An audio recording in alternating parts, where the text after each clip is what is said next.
Before we talk about Hoysala aerobics, I'd like to introduce the Hoysala dynasty to those of the few of you who don't know about it. This is a very prominent, a very powerful but short-lived dynasty in medieval Karnataka. We have the earliest records from the 10th century CE onwards, and around the 14th century, the last of the Hoysala kings is defeated. So the whole idea of Hoysala aerobics was premised on the fact that this particular dynasty is extremely prolific in its temple building exercises, and it has the most amazing sculpture you can ever imagine. And Hoysala aerobics was actually an offshoot of a serious research project. The research project was an analysis of the temple sculptures of the three iconic sites, Belur, Halebed and Somnathpura.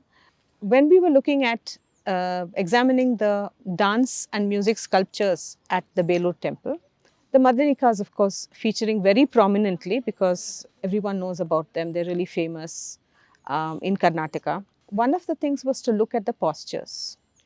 And while I was looking at the postures, the poses of the Madanikas, the very non-standard appearance of the poses struck me.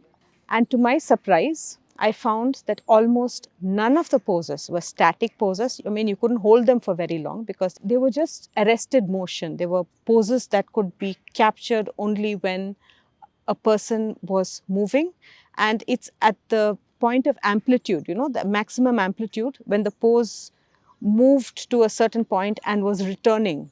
That is the point that has been arrested in many of the sculptures, not all, but quite a few of the sculptures. So one thing led to another, and we decided to explore this with a group of trained dancers at Azim Premji University and explore it in a fun way. Rather than making it just a serious exploration of the poses themselves, we decided to incorporate it into an aerobic sequence. The students looked up Hoysala dynasty. They did a little historical research. They selected a few of the poses that they really liked and that had a lot of variety. And they choreographed the sequence of Hoysala aerobics from these visuals that we had.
It did start with imitating like sculptures and women, and they're really out of world body proportions.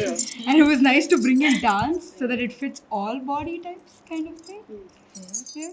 One of the stereotypes about medieval Indian sculpture is that the sculptors were working to a schema or a formula that had a strict and small repertoire of poses, and they would repeat that with minor variations. So it was like they had inherited this repertoire. They were never responding to live models. They were not using live models while creating their poses.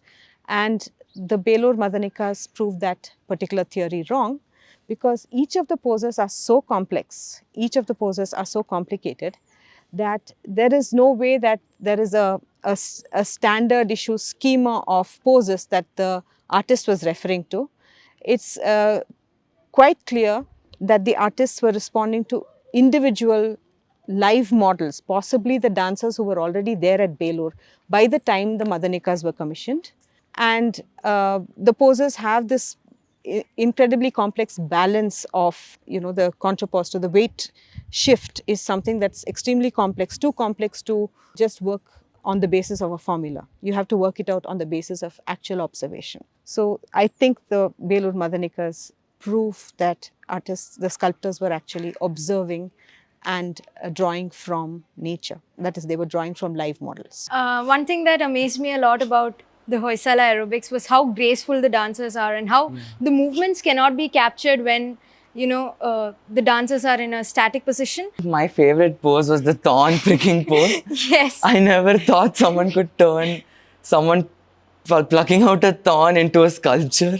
One of the poses that I liked the most was the one where the woman is trying to apply bindi on her forehead, and I like how dramatic that was. Like, nobody can come to that move without moving their hand like that. One of my favorite poses from today was the thorn plucking pose, so where you gracefully take the thorn out of your foot.